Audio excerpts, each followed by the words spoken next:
Looks really sharp, Mike Taylor. Is the matchup that's 206 with 6 strikes. All of 23 years of age.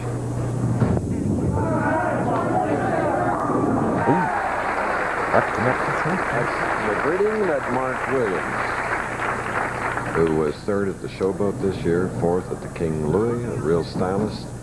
This is his 13th television appearance, 3rd of 1988. Just one of the really, really nice, pleasant gentlemen out here on the Professional Bowlers Tour. Mark Williams, who finished 2nd here in 1985, losing 196 to 150 to Wayne Webb. Mark Williams of Beaumont, Texas, who travels an unusual young lady on the tour. I'll tell you about that after replaying his stroke. Here's a man who has really worked on his pro game. He cups his wrist similar to Bob Benoit, but not quite as much, then releases it down nice and smooth. See those fingers coming straight up towards the ceiling? The top players do not turn their hand around the ball. They lift through the ball. And revolutions are the name of the game. The young lady he travels is a 3-year-old Pekingese dog named Pixie. And she wouldn't like that either. That is a 2-8, sleeper 8 on the left lane. 1985, we said that Mark Williams finished 2nd here on that particular lane. Lane 15 here at Fairlanes. He left the 2-4-8-10 and converted it. The only time on ABC. See, it was already standing there, and there goes out the 4 and the 10. He converted the 2-4-8-10 on that lane. So the characteristic of the lanes has not changed much, and that should be in Mark Williams' favor. Okay. The mark is there in the 2nd. The winner of this, our 2nd match, will meet Brian Voss, a 2-time winner already this year. Cover boy, the poster boy. And this is a young man that could be very California in looks and me.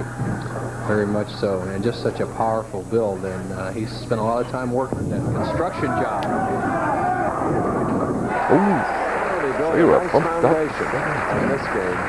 He has a double, 2 strikes, first 2 frames. Here he comes in light. The ball hits the 1-3, saws out the 5. He taps out the 7. Look at the 6-pin. How about that? Tomahawks that 10. Chris, he's got a strike, he's got a double, and he's out to a 10-pin lead. Oh, well, we could use him on your farm and my farm, making hay. Well, I tell you, he could make those bales fly. That's for sure. A lot of strength in that young man. He says it was very important to his bowling. He took a job in a construction company, worked with tile, brick, concrete blocks, and built all that strength and improved his bowling. That takes a lot of skill to string 3 here under all this pressure in his 2nd match. Won the first game 206 to Bob Benoit's 185. Mike Taylor, remember that name.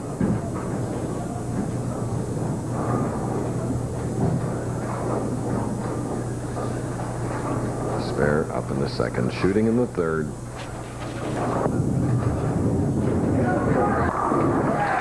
Mark Williams of Beaumont, Texas. 2nd strike and 3 frames. We asked him how he spends his spare time. I took up golf as a hobby 2 years ago. I fell in love with it. I use it for exercise, too. I'll get up in the mornings when I'm home, go out and try to walk 18 holes if the weather permits, and have a nice lunch, and then go bowl for 2 or 3 hours. Well, sounds like an enjoyable day.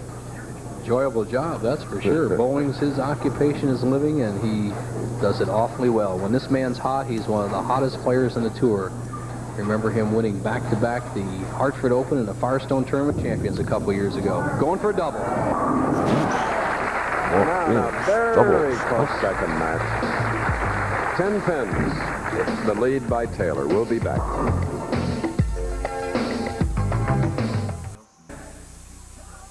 Kentucky Derby hopefuls saddle up at the Santa Anita Derby live. Plus the Harlem Globetrotters on ABC's Wide World of Sports next. A whopping leading money winner Bob Benoit eliminated in the first match by Mike Taylor. Brian Voss is up next to meet the winner of this, and look at, he can go over the 100,000 a day. A lot of money on the PBA Tour. The average first place prize closing in on 40,000. Plus, there's a lot of bonuses that actually aren't shown in the prize fund. And of course, next week, Bowling's second jewel of the Triple Crown, the U.S. Open. 100,000 first. As you look at the grip of Mike Taylor, semi-fingertip grip, rips that holes out. He has 3 in a row. 8 more.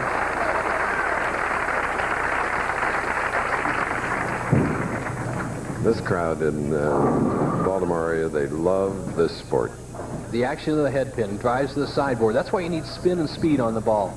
Fiberglass sideboards there deflect the pin back into play, taking out the 4, 5, and 7 as Mike Taylor, as you mentioned, Chris, a obviously well-conditioned athlete, bowled tremendous in the last 2 games last night. He came back with 278 in the 41st game of this tournament, and in the final game shot another real big game to get in the top 5. Crossing over and leaving the 6-10, but full house here really appreciates what Mike did in opening with 3 after winning the first game over Bob Benoit, 206 to 185. 18 games of qualifying. He qualified 16th, then jumped to 6th, 4th, and now he has a potential of finishing 3rd or better if he can win this match. Interesting to watch. Takes not a lot of time, makes up his mind, and then pulls the trigger. Mark Williams in his 4 victories in Waukegan, Windsor Locks, in Akron, the Firestone, and the Budweiser Tournament Players Championship, trying for his 5th title today.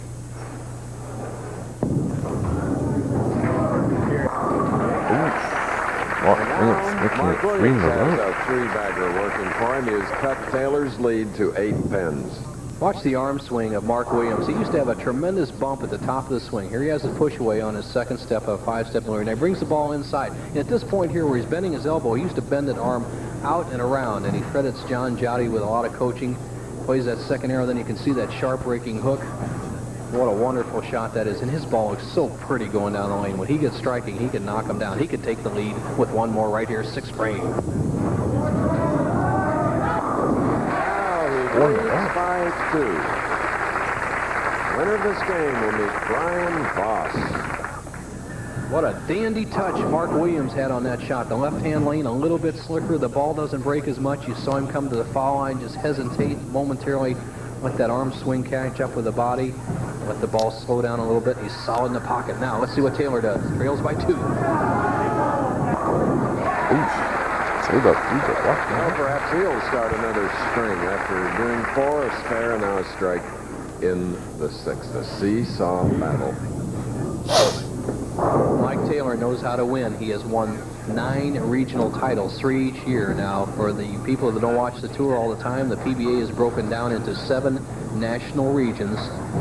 Mike being out there in the Western region, headed up by Ted Hoffman. And you have to qualify for the Pro Tour by cashing in 4 of those tournaments, and he's making the most of it right now. He can retake the lead. On a roll here in his 2nd match, Mike Taylor, leading by 8. We'll be back with more. You're looking at the current PBA national champion, Brian Voss. Brian will meet the winner of the match underway now. Nice smooth style, doesn't he? He's doing it as well as anybody on the Professional Bowlers Tour. With a victory today, he'd have a chance to win 3 out of the last 5 tournaments. And there's Mark Williams, who has a 4-bagger, can regain the lead, as he did a little while ago, by 2 pins with a strike on the right lane.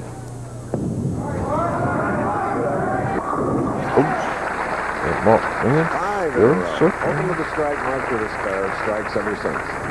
So it'll go to the left side now, and bowl in the 8th frame of our 2nd game, leading by 2. This is as good a touch as I've seen Mark Williams have in 2 years when he won back-to-back tournaments, including the Firestone Tournament of Champions.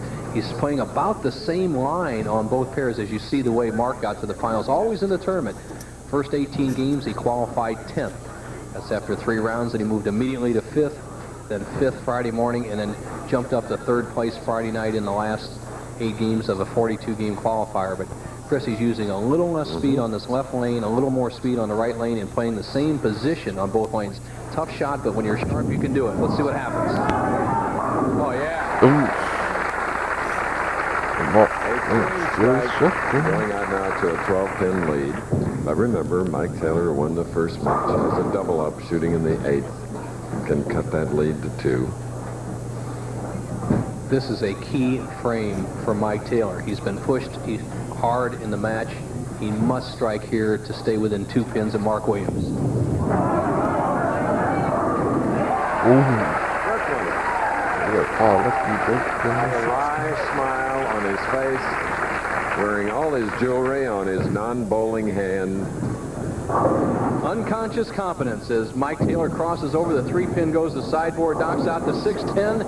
A tremendous break here in the 8th frame to stay within 2 pins of Mark Williams in the seesaw battle. Back and forth, he can retake the lead. 9th frame. All right.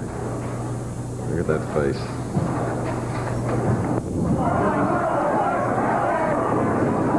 His followers will say Rob. 10-10.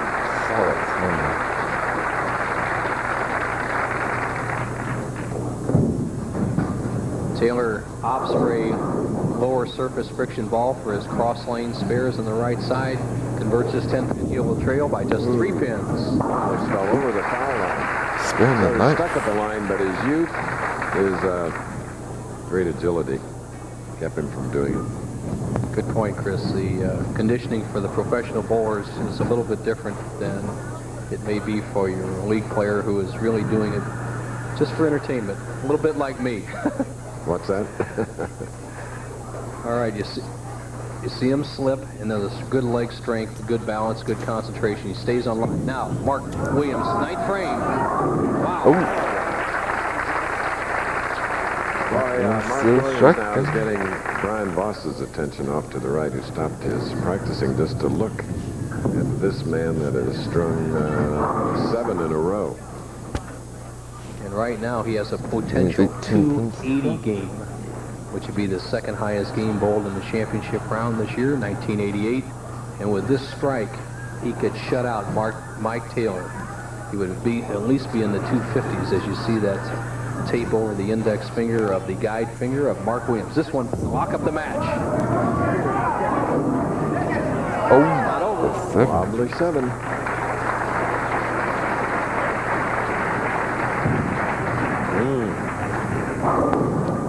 Mark Williams for the winning shot sends it wide. He rips that 5 out, but it doesn't get over to the 4-7 zone. You see that pin kind of delayed there in the center of the lane.